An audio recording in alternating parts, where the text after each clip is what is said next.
हे भगवान शिव, हे जगत पिता, हे परमात्मा, सावन की आपके इस वीडियो को जो भी सच्चे दिल से लाइक करे उसकी जन्म जन्मांतर की गरीबी को दूर कर देना, उसके दुख दर्द, राहु दोष, पितृ दोष, यहाँ तक कि काल सर्प दोष भी दूर कर देना।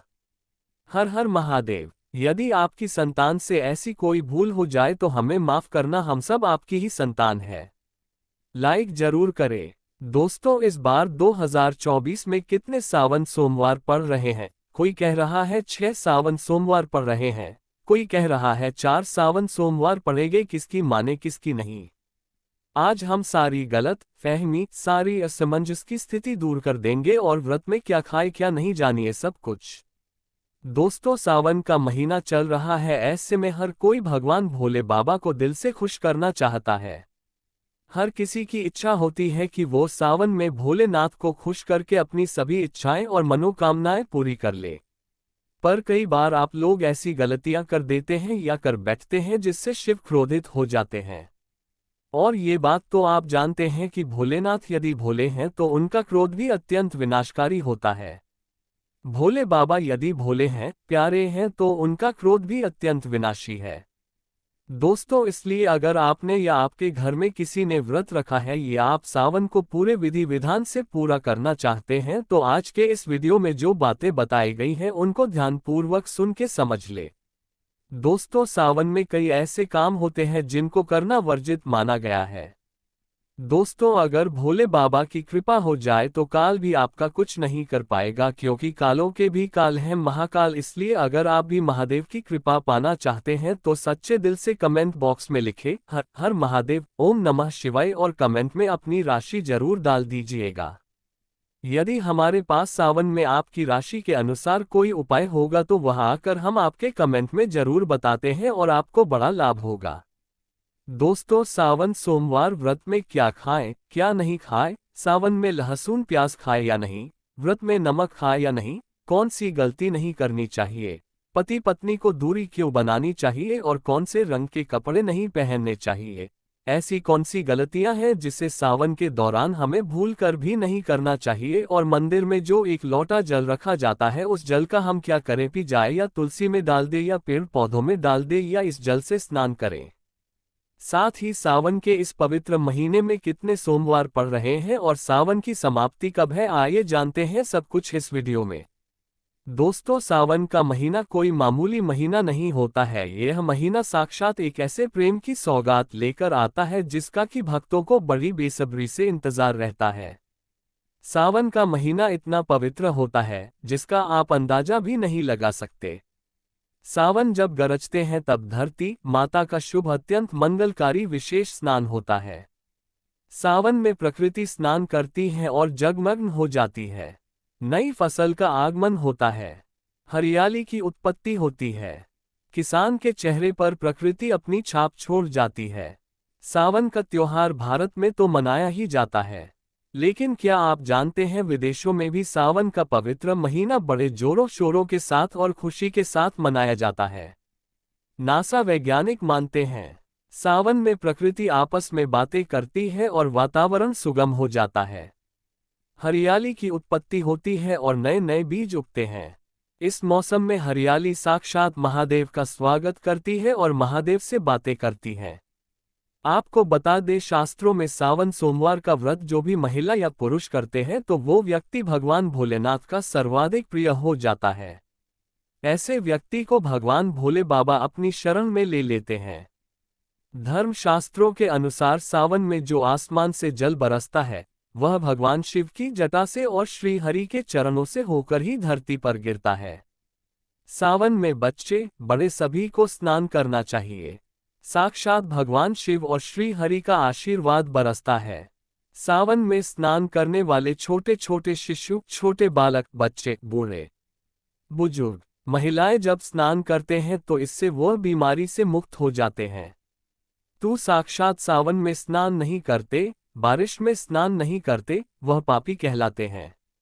इसीलिए पाप से बचने के लिए सावन में स्नान, बरसात में स्नान अवश्य करना चाहिए। बच्चे महीने के हैं, दिनों के हैं, तो उन्हें बरसात की थोड़ी सी बूंद मस्तक पर जरूर डलवाना चाहिए। बरसात की एक बूंद भी अमृत तुल्य। जो बरसात में स्नान नहीं करते उसको 100 पाप लग जाते हैं। दोस्तों, जो लोग लड्डू गोपाल की सेवा करते हैं तो लड्डू गोपाल हमारे सदस्य की तरह होते हैं, हमारे बड़े अपने होते हैं, हमारे घर के राजा होते हैं, किंग ऑन द वर्ल्ड होते हैं। तो ऐसे में भगवान श्री कृष्ण को या लड्डू गोपाल को बरसात में स्नान अवश्य करना चाहिए। सावन की पहली बरसात में लड्डू गोपाल को स्नान जरूर कराए। उन्हें चांदी की थाली में या पीतल की थाली में या माटी की थाली में रखकर स्नान अवश्य करना चाहिए। सावन की पहली बरसात लड्डू गोपाल को अत्यंत प्रिय है। लड्डू गोपाल की विशेष कृपा पाने के लिए सावन के पहले ही दिन लड्डू गोपाल को स्नान अवश्य करना चाहिए। इससे साक्षात लड्डू गोपाल की पूरे परिवार पर कृपा बरसती है। लड्डू गोपाल बहुत प्रसन्न होते हैं, अत्यंत खुशी से झूम उठते हैं, नृत्य करते हैं, सावन में प्रसन्न रहते हैं। दोस्तों, सावन में कांवड़ यात्रा का क्या कहना? शास्त्रों के अनुसार माना जाता है कि सबसे पहली कांवड़ यात्रा भगवान परशुराम ने भगवान शिव को समर्पित अपने कांधे पर उठाई थी और तभी से भगवान शिव को प्रसन्न करने के लिए कांवड़ यात्रा की जाती है। दोस्तों, लेकिन क्या आप जानते हैं सावन में 10 ऐसे नियम हैं जो आपको जानना बहुत ही आवश्यक है। अगर इन नियमों का पालन अगर आप अपने जीवन में नहीं करते हैं तो आपको भगवान शिव के क्रोध का सामना करना पड़ सकता है।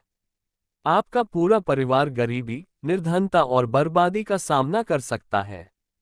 दोस्तों, आज की वीडियो बहुत ही सुंदर है। वीडियो को अंत तक जरूर देखें, क्योंकि अधूरा ज्ञान हमेशा खतरनाक साबित होता है। इसलिए वीडियो को पूरा अंत तक जरूर देखें और सच्चे दिल से कमेंट बॉक्स में लिखें हर हर महादेव, ओम नमः शिवाय। वीडियो को लाइक जरूर करें। आइए जानते हैं। दोस्तों, सबसे पहले जानते हैं सावन सोमवार व्रत की तारीख। पहले सोमवार का व्रत 22 जुलाई, दूसरे सोमवार का व्रत 29 जुलाई, तीसरे सोमवार का व्रत 5 अगस्त, चौथा सोमवार व्रत 12 अगस्त, पांचवा व्रत 19 अगस्त को रखा जाएगा। सावन का पवित्र महीना 22 जुलाई को पड़ा है और इसी दिन सावन का पहला व्रत सावन सोमवार पड़ा है, जो कि बहुत ही शुभ और अत्यंत दुर्लभ मंगलकारी माना जा रहा है। पहले दिन सावन सोमवार का व्रत विशेष है, दुर्लभ है। कई सैकड़ों सालों के बाद जाकर के महासंयोग आ रहा है। शुभ दिन पर लाखों करोड़ों श्रद्धालु लोग व्रत अवश्य रखेंगे और व्रत में कई ऐसी चीजें खाएंगे जिससे व्रत की पूर्ति होगी। शिव व्रत सावन सोमवार व्रत पूर्ण माना जाएगा। लेकिन ऐसे में हम जानते हैं व्रत में क्या खाएं और क्या नहीं खाएं। दोस्तों, अगर आपने सावन सोमवार का व्रत रखा है तो आप इस दिन सात्विक भोजन ही करें। ये निर्जला व्रत नहीं होता, इसलिए इस व्रत में सेंधा नमक से बनी चीजें खा सकते हैं। अगर आपने फल खाने पर संकल्प लिया है तो नमक भूलकर भी न खाएं। आप फल वगैरह ही खाएं और कुछ मत खाना। व्रत में बाहर का गन्ने का जूस मत पीना, उसमें नमक पड़ा होता है। बर्तन कोई कितना भी साफ कर ले नमक रह ही जाता है। बाहर का जूस भी मत पीना, उनके बर्तनों में भी नमक पड़ा होता है। जो हम घर में देखभाल कर लेंगे व्रत की, वह बाहर नहीं कर पाएंगे और वो नमक आपके मुंह तक जाएगा तो आपका व्रत खंडित हो जाएगा। व्रत में डब्बा बंद जूस नहीं पीना चाहिए, उसमें कई केमिकल पड़े होते हैं जिससे व्रत टूट जाता है। और व्रत में लंबे समय का रखा हुआ भोजन कभी नहीं करना चाहिए, वह दूषित भोजन कहलाता है जिसमें विष होता है। दोस्तों, सावन में कई बार शुक्रवार का दिन पड़ जाता है तो खट्टा भूलकर भी मत खाना, क्योंकि माता संतोषी इस दौरान जागृत अवस्था में हो जाती है, वो रुष्ट हो जाएंगी। इस दिन आप पानी, पूरी, इमली की चटनी वगैरह खट्टे फल वगैरह जाने अनजाने में भी मत खाना, क्योंकि इससे माता संतोषी क्रोधित हो जाएंगी। एक बार माता संतोषी रुष्ट हो गई तो आपको जिंदगी भर कष्ट भोगना पड़ेगा। माता रानी भोली है, पर सावन के महीने में जो भी शुक्रवार के दिन खट्टा खाता है उसे परेशानी और माता के क्रोध का सामना करना ही पड़ता है। सावन में साधारण नमक फलों पर लगाकर या अमरूद के बीच में भरकर भूलकर भी नहीं खाना चाहिए। आप सेंधा नमक फलों पर लगाकर खा सकते हैं। सावन के व्रत में चाय आप पी सकते हैं, लेकिन चाय में नमक मत डालना, इससे हड्डियां गल जाती हैं। सावन के व्रत में दूध नहीं पीना चाहिए, इससे भगवान शिव क्रोधित हो जाते हैं। सावन में हल्दी मिलाकर दूध पीने से भयंकर श्राप लगता है। सावन में बच्चों को दूध पी लेना चाहिए, पर घर में बड़ों को दूध नहीं पीना चाहिए। यदि कोई बीमार है, किसी कारणवश यदि दूध की आवश्यकता हो तो उसे पी लेना चाहिए। यदि सावन का व्रत अगर आपने मीठे पर रखा है तो आप मीठी मीठी बर्फी भोग लगने के बाद खाएं। शिव को भोग लगाने के बाद खीर पराठा या दही पराठा खा सकते हैं। मीठी मिश्री खाएं या आटे का मीठा मीठा चीला बनाकर आप खा सकते हैं। यदि व्रत छठपटे पर रखा है तो आप चाहे तो सेंधा नमक से बने आलू के पकवान खा सकते हैं। आलू की सब्जी कुट्टू के आटे की रोटी के साथ खा सकते हैं। सादा दही में डालकर खीरा खा सकते हैं, धनिया खा सकते हैं। लौकी या कद्दू की सब्जी भी खा सकते हैं और आटा खाते समय आटा ध्यान से देख ले। पुराने आटे में कीड़े पड़ जाते हैं जिससे आपका व्रत खंडित हो सकता है। व्रतधारी को सावन सोमवार के व्रत में बेसन, मैदा, सत्तू, अन्न और अनाज का सेवन नहीं करना चाहिए। सावन में जितना जल्दी हो सके सावन शुरू होने से पहले यदि घर में आपके बैंगन की सब्जी या साबुत बैंगन रखा हुआ है, जो कि बैंगन को इंग्लिश में ब्रिंजल बोलते हैं, यदि घर में हो तो तुरंत हटा दे। इससे भगवान शिव अत्यंत क्रोधी हो जाते हैं। सावन में यदि पालक का साग रखा है तो घर से बाहर फेंक दे। साग सब्जियां सावन में खाना वर्जित होती हैं। खासकर बैंगन तो घर में भूल कर भी नहीं रखना चाहिए, नहीं तो घर हो जाएगा कंगाल। भगवान शिव क्रोधित हो जाते हैं। सावन में घर में बैंगन रखने से विनाश होता है। इसके अलावा अन्य किसी भी व्यक्ति को मांस, मदिरा, लहसुन, प्याज इत्यादि का भी सेवन नहीं करना चाहिए। वहीं व्रत रखने वाले व्यक्ति को धनिया पाउडर, मिर्ची पाउडर, सादा नमक का सेवन भूलकर भी नहीं करना चाहिए। गरम मसाला या पैकेट पर सामग्री बिना पढ़े कोई भी डब्बा बंद पैकेट कुछ भी नहीं खाना चाहिए। 90% डब्बा बंद सामान में पैकेट में लहसुन प्याज पड़ा होता है। आप कभी इंग्रेडिएंट्स पढ़ सकते हैं। लहसुन प्याज सबसे ज्यादा इस्तेमाल होता है डब्बा बंद चीजों में, और सावन में यदि हमने गलती से यह चीज खा ली तो हमारा व्रत टूट सकता है। सावन में चाहे आपका व्रत हो या ना हो, किसी भी व्यक्ति को खड़ी पकौड़ा नहीं खाना चाहिए, और वही पत्तेदार सब्जियां, पालक, मेथी, लाल भाजी, बथुआ, पत्ता गोभी जैसी सब्जियां या साग सब्जियां भूलकर भी नहीं खानी चाहिए। ये जहर के समान मानी जाती है। इसमें कीड़े आ जाते हैं, सांप बिच्छू वगैरह आ जाते हैं, और जो भी व्यक्ति सावन में बैंगन की सब्जी खाता है उस व्यक्ति को घोर पाप लग जाता है। इसी कारण लोग द्वादशी और चतुर्दशी पर बैंगन नहीं खाते। पत्तेदार सब्जियां क्यों नहीं खाई जाती, इसके पीछे एक कथा है, मैं आपको बताऊंगा दोस्तों। सावन के पवित्र महीने में कौन सी गलतियां नहीं करनी चाहिए। ये गलतियां पाप का भागीदार तो बनाती ही है, साथ ही साथ ऐसा व्यक्ति नरक में अटका ही रह जाता है। सावन में घर के सभी लोगों को सुबह जल्दी उठना चाहिए और जितना जल्दी हो सके कम से कम पहला सावन स्नान अवश्य करें। परिवार में सबको स्नान करना चाहिए। यदि कोई बीमार है तो उस पर गंगा जल के छींटे मार दे। सावन में किसी भी गरीब का अपमान न करें। क्या पता उस गरीब के रूप में भगवान शिव हो, क्योंकि भगवान शिव सावन में अपने भक्तों की परीक्षा लेने आते हैं। सावन में देर तक सोने वाली महिला का पति बर्बाद हो जाता है और उसकी मृत्यु निकट भविष्य में जल्दी हो जाती है। इसलिए पति के उठने से पहले सावन में हर स्त्री को जल्दी उठ जाना चाहिए और भगवान शिव की पूजा करनी चाहिए। सोमवार व्रत आपको अवश्य करना चाहिए। ऐसा करने से धन लक्ष्मी का वास होता है। सावन में पति पत्नी को सहवास नहीं करना चाहिए। अगर आपने व्रत रखा है या आपकी पत्नी ने व्रत रखा है तो आप दूरी बनाकर रखें, क्योंकि इस दौरान ऐसा व्यक्ति भगवान शिव की शरण में होता है। सावन में घनघोर काले वस्त्र पहनकर शिव मंदिर में नहीं जाना चाहिए। चाहे तो आप घर में काले वस्त्र पहन सकते हैं, लेकिन मंदिर में भूलकर भी मत जाना और न ही व्रत में काले वस्त्र पहनना चाहिए। वैसे तो सावन में लहसुन प्याज नहीं खाना चाहिए, पर यदि आपका व्रत है तो उस दिन पूरे परिवार को लहसुन प्याज से परहेज करना चाहिए। सावन के महीने में घर में गंदगी नहीं होनी चाहिए, इससे प्रकृति नाराज हो जाती है। सावन में आपके घर का जो मंदिर है उसमें माचिस के खाली पड़े डिब्बे या माचिस नहीं रखनी चाहिए। सावन में घर में किसी भी व्यक्ति को गाली नहीं देनी चाहिए, चुगली आदि नहीं करनी चाहिए।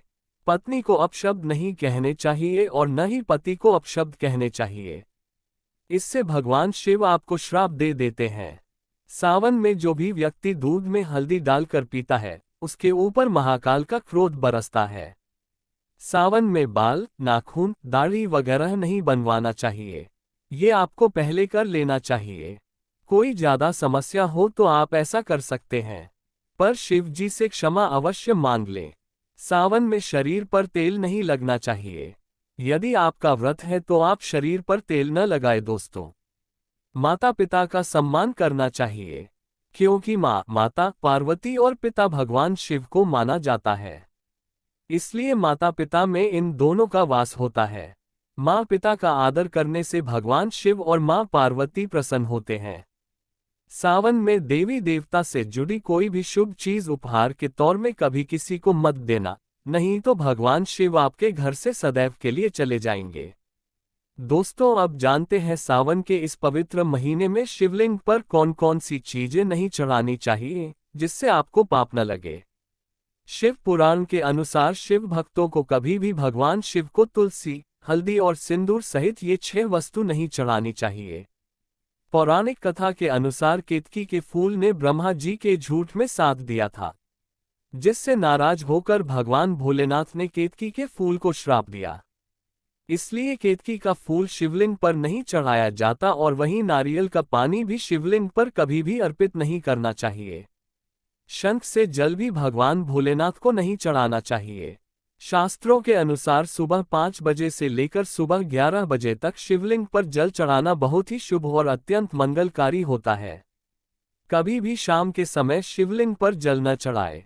शास्त्रों के अनुसार शिवलिंग पर काली मिर्च चढ़ाने से रोगों का नाश होता है। इसके साथ ही सुख समृद्धि की प्राप्ति होती है। घर में कभी भी अंगूठे के आकार से बड़ा शिवलिंग नहीं रखना चाहिए और शिवलिंग पर जलधारा अवश्य होनी चाहिए। भगवान भोलेनाथ को टूटे हुए अक्षत कभी अर्पित नहीं करने चाहिए, इससे वो क्रोधित हो जाएंगे। सावन के पवित्र महीने में कटे फटे बेलपत्र शिवलिंग पर अर्पित नहीं करने चाहिए।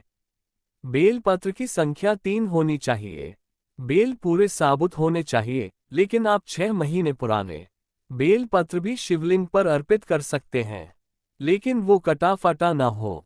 6 महीने तक बेलपत्र पवित्र और शुभ माना जाता है।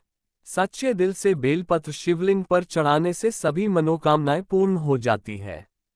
भगवान शिव को दूध में पानी डालकर नहीं अर्पित करना चाहिए, इससे आपको फल भी इसी तरह ही मिलेगा। भगवान शिव को एक बूंद भी आप अर्पित कर सकते हैं, पर दूध शुद्ध होना चाहिए और आपका मन भी शुद्ध होना चाहिए। शास्त्रों के अनुसार पीतल के कलश से शिवलिंग पर दूध चढ़ाना सबसे उत्तम बताया गया है। धार्मिक कर्म कांड में पीतल के बर्तनों का विशेष महत्व बताया गया है। विवाह आदि के कार्यों में इसलिए पीतल के बर्तनों का प्रयोग किया जाता है। आपको बता दें, सोमवार को पीतल के कलश से ही शिवलिंग पर दूध से अभिषेक शुभ बताया गया है। स्टील और प्लास्टिक से बने बर्तन का प्रयोग न करें। शिवलिंग पर जल चढ़ाते समय वो जल आपके पैरों के पास नहीं जाना चाहिए, अशुभ माना जाता है। उसे लांघना भी नहीं चाहिए, उसे हम जल हैरी कहते हैं। सावन में जल अपने घर का होना चाहिए। मंदिर से जल भरकर मंदिर में ही अर्पित नहीं करना चाहिए, इससे आपका भाग्य खराब हो सकता है। दोस्तों, सावन में ये चीज खा लेने से दुनिया की कोई भी ताकत आपको धनी होने से रोक नहीं पाएगी। मैं ईश्वर की सौगंध खाता हूँ, अगर आपने सावन में ये चीज खा ली तो आपको करोड़पति होते देर नहीं लगेगी, लेकिन सच्चे दिल से ही खाना है। आइए जानते हैं, सावन में शिव भक्तों को शिवलिंग पर चढ़ा हुआ प्रसाद के रूप में धतूरा जरूर खाना चाहिए। इसे आपको ज्यादा नहीं खाना है, बस अपनी जुबान पर हल्का सा टच करना है। ज्यादा खाएंगे तो आप बीमार पड़ जाएंगे, इसलिए बस टच कर ले। आप देखना, आपके अंदर सकारात्मकता का संचार होगा और आपको धनी होने से कोई नहीं रोक पाएगा। दूसरा है बेलफल। बेलफल प्रसाद के रूप में खाने से माता पार्वती के साथ साथ भगवान शिव की कृपा भी बरसेगी और समस्त 33 कोटि देवी देवता आपको धनवान बनाएंगे। बस ये चीजें आपको खाना है और आप खुद देखना, आपको धनी होने से दुनिया की कोई भी ताकत रोक नहीं पाएगी। दोस्तों, आखिरी में अब हम जानते हैं सावन में जो घर के मंदिर के अंदर जो एक लोटा जल रखा जाता है उसका क्या करें? मंदिर का लोटा कैसा हो, पीतल का हो, तांबे का हो, और मंदिर में जो एक लोटा जल रखा होता है उस जल का हम क्या करें? कुछ लोग करते हैं सावन में गलती और बाद में पछताते हैं। ऐसी गलती आप कभी मत करना, नहीं तो कंगाल हो जाओगे, बर्बाद हो जाओगे। मंदिर में एक लोटा जल ऐसे कभी मत रखना, इससे भोले बाबा आप प्रसन्न हो जाते हैं। और अब आपका प्रश्न है कि क्या मंदिर में जो हम जल रखते हैं क्या वो रखना जरूरी है, और अगर हम रखते हैं तो उस जल का क्या करें? देखिए, मंदिर में जल रखना बहुत आवश्यक है। जल एक ऐसी चीज होती है जिसमें सभी प्रकार की जो एनर्जी होती है उन ऑब्जर्व हो जाती है। तो जो हम पूजा पाठ करते हैं, मंत्रों का जप करते हैं या वहां पर प्रार्थना करते हैं, जो भी हमारे अपने मन की कामना भी कहते हैं भगवान से, तो सभी चीजें उस जल में समाहित हो जाती है। इसलिए पूजा करने से पहले घर के मंदिर में एक लोटा जल रखा जाता है और उसके बाद दीपदान मतलब एक दीपक प्रज्वलित कर दिया जाता है। यह अग्नि और जल का एक तरह से बैलेंस भी हो जाता है और इसीलिए शास्त्रों के अनुसार घर के मंदिर में एक लोटा जल भी हमेशा होना चाहिए और दीपक भी प्रज्वलित करना चाहिए। तो अब इस जल का करना क्या चाहिए? देखिए, जब हम जल रखते हैं सुबह की पूजा में रखते हैं, मतलब सुबह जो हम पूजा करते हैं प्रातःकालीन पूजा, उस समय जल रखा जाता है और वह जल हम अगले दिन उठते हैं, मतलब जब आप अगले दिन पूजा करने जाते हैं दोस्तों, स्नान इत्यादि करने के बाद तो आप उस जल को उठाते हैं। सबसे पहले तो उस जल का प्रयोग सुन लीजिए, आप अपने घर के सारे कमरों में मतलब पूरे घर में उस जल का छिड़काव करते हैं, तो इससे आपके घर का शुद्धिकरण हो जाता है, क्योंकि वह बहुत ही पॉजिटिव एनर्जी से भरा हुआ जल होता है। इससे कई बीमारी स्वतः ही दूर हो जाती है। उस जल का छिड़काव करने से किसी भी प्रकार की नकारात्मक ऊर्जा का प्रवेश आपके घर में नहीं होता। किसी भी प्रकार की परेशानी आपके घर में हो, अगर आप नियमित तौर पर उस जल का छिड़काव करें अपने घर में, तो निश्चित ही आप परेशानियों से मुक्ति पा जाते हैं। किसी के करतांत्र मंत्र के प्रभाव से मुक्ति पा जाते हैं। दूसरा इसका उपाय आप कर सकते हैं, जैसे कि घर में कोई बीमार है तो आप इस जल को उस व्यक्ति को पीने के लिए दे सकते हैं। और यह जल इतना पावरफुल होता है कि इस जल को पीने से बड़ी ऐसी बड़ी बीमारियों से मतलब लंबी बीमारियों से भी धीरे धीरे राहत मिलने लग जाती है। कई बार होता है न कि आप लोगों के प्रश्न आते हैं कि दवाई तो हम कर रहे हैं लेकिन दवाई हमें लगता ही नहीं है, दवाई का कोई प्रभाव ही देखने को नहीं मिलता। तो ऐसे में अगर दवाई के साथ साथ उस जल को पीने के लिए रोगी को दिया जाए, यानी मेडिसिन इसी पानी से अगर खाई जाए, तो बहुत अच्छी दवाइयां काम करने लग जाती है। और जैसे कि परिवार में अगर बहुत अधिक कलह क्लेश रहता है, हमेशा आपस में सामंजस्य बनता ही नहीं है, आपस में हर बात पर मतभेद होता है, तो परिवार के सभी सदस्य इस जल में से अगर थोड़ा थोड़ा पीते हैं तो धीरे धीरे विचारों में परिवर्तन आने लग जाता है। सकारात्मक विचार सभी के होने लग जाते हैं और आपस में समन्वय होने लग जाता है। घर से कलह क्लेश और मतभेद हमेशा के लिए समाप्त हो जाते हैं। और मंदिर में रखे हुए जल का अगला उपाय क्या है? देखिए, अगर आप कोई दुकान करते हैं, कोई व्यापारिक स्थल है आपका, तो प्रतिदिन इसी जल में से थोड़ा सा जल ले जाकर दुकान पर व्यापारिक स्थल पर छिड़काव कीजिए। इससे आपका दुकान आपका काम बहुत अच्छा चलता है, मतलब किसी भी प्रकार की परेशानी आपके व्यापारिक स्थल पर नहीं आती है, क्योंकि जैसा मैंने आपको बताया ये जो जल होता है बहुत पावरफुल होता है, बहुत पॉजिटिव होता है। अब मंदिर में रखा एक लोटा जल पावरफुल और पॉजिटिव से भरा क्यों होता है? क्यों? इसमें सकारात्मक ऊर्जा का भंडार होता है। आइए जानते हैं। देखिए, जल जो होता है अमृत हुआ, मीठे मीठे फल हुए, भोजन हुआ, अनाज हुआ, उससे भी बढ़कर माना जाता है। देवी देवता आपके दिए हुए इसी जल को ग्रहण करते हैं। मंदिर में एक लोटा जल रखना उतना ही जरूरी है जितना आप सुबह दोपहर शाम का भोजन करते हैं। जब हम भगवान की पूजा करते हैं और तांबे के पात्र में या पीतल के पात्र में एक लोटा जल जरूर रखते हैं। जल जो होता है सागर रूपी होता है और यही सागर आपकी नया पार लगता है। मंदिर में एक लोटा जल रखने का कारण एक और यह होता है कि जो लोग भगवान को डेली भोजन नहीं करा सकते तो वह मंदिर में एक लोटा जल रखते हैं ताकि भगवान इसे ग्रहण करे और यह जल रूपी प्रसाद इसके अगले दिन ये सुबह के समय आप प्रसाद समझकर ग्रहण करें। लेकिन याद रहे, मंदिर में रखा लौटा जल कभी भी तुलसी में अर्पित नहीं करना चाहिए। उसके लिए आप अलग से तांबे के पत्र से तुलसी में जल अर्पित कर सकते हैं, क्योंकि यह जल सभी देवी देवता ग्रहण करते हैं, तो इसीलिए तुलसी में डालना वर्जित है।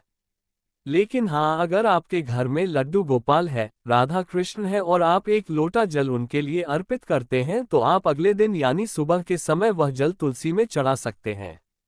मंदिर में जो एक लोटा जल रखा होता है, उसके अगले यानी सुबह के समय आप इस जल से अपनी आंखें जरूर धोया करें।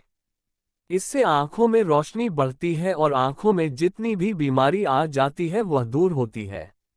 शास्त्रों के अनुसार जो लोग मंदिर में एक लोटा जल भर कर नहीं रखते, तो उनके घर में अकाल पड़ जाता है, घर कंगाल हो जाता है, बर्बाद हो जाता है, परिवार में मुसीबतें आ जाती हैं और गरीबी का आगमन हो जाता है। आप चाहें तो एक लोटा जल में पुष्प आदि डालकर रख सकते हैं। बहुत ही शुभ माना जाता है। मंदिर में जो जल रखा जाता है उससे हम और क्या क्या कर सकते हैं, आइए जानते हैं। तो इस जल का छिड़काव करने से बहुत सारी परेशानियां स्वतः ही समाप्त हो जाती है।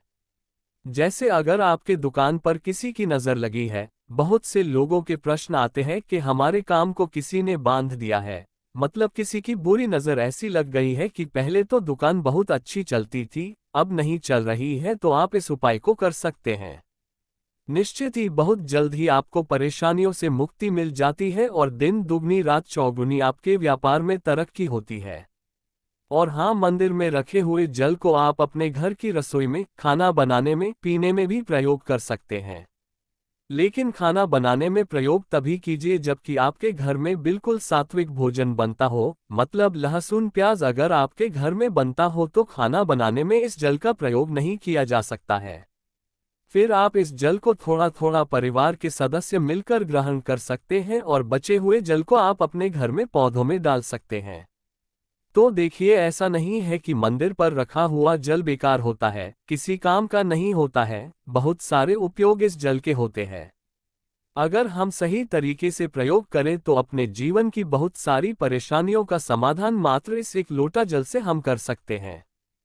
तो ध्यान रखिए कि मंत्रों से अभिमंत्रित जल बहुत महत्वपूर्ण होता है, बहुत शक्तिशाली होता है और हमारे घर के मंदिर पर रखा हुआ जल देवताओं का आशीर्वाद होता है, क्योंकि पूरे समय वह देवताओं के पास होता है, देवी देवता वहां पर रहते हैं। तो उस जल में हर प्रकार की शक्ति समाहित होती है जो कि सकारात्मक शक्तियां होती है। और इस जल का प्रयोग अगर हम सही तरीके से करते हैं, मतलब उसको पीने में करते हैं, खाना बनाने में करते हैं, घर में जल का छिड़काव करने में करते हैं, तो इससे हमारी समस्याओं का समाधान होता है। और अगर कोई भी कार्य नियमित तौर पर मतलब प्रतिदिन किया जाता है तो उसका हमें लाभ प्राप्त होता है। कभी कभी करेंगे तो निश्चित ही आपको उतना लाभ दिखाई नहीं देगा, लेकिन अगर आप नियम बना लेंगे कि हर रोज उसी जल से घर में छिड़काव करना है, घर में प्रत्येक व्यक्ति को थोड़ा थोड़ा पीने के लिए देना है, बचे हुए जल को पौधों में डाल दीजिए, दुकान पर छिड़क दीजिए, अपने घर के व्यापारिक स्थल पर छिड़काव कीजिए, बच्चों की बुक्स शेष में, अपने घर की तिजोरी में, हर जगह इस जल का छिड़काव कीजिए और नियमित तौर पर कीजिए। चमत्कार आपको निश्चित ही देखने को मिलेगा। इसी प्रकार से जो रसोई में रखा हुआ जल होता है उसका छिड़काव अपने घर के मुख्य द्वार पर कीजिए, तो इसका भी आपको लाभ बहुत ही शीघ्र दिखाई देगा। लेकिन इसे अपने रूटीन में शामिल करना होगा, प्रतिदिन नियम से यह कार्य करना होगा, तभी आपको लाभ देखने को मिलेंगे। और हाँ, कई लोगों के प्रश्न आते हैं कि मंदिर पर जो रखा हुआ जल होता है तो जब हम अगले दिन उठाते हैं तो उसमें कई बार कुछ चीजें पड़ जाती है, कोई कीड़े मकोड़े पड़े जाते हैं क्योंकि खुला होता है, तो क्या हम उससे ढक सकते हैं? जी हाँ, बिल्कुल ढक सकते हैं। जब आप पूजा करते हैं सुबह के समय, तो जब तक पूजा कर रहे हैं, जब तक मंत्रोच्चारण कर रहे हैं, तब तक जल खुला रखिए और उसके बाद जैसे कि आप पूजा पर से उठते हैं तो उससे पहले जल को किसी भी प्लेट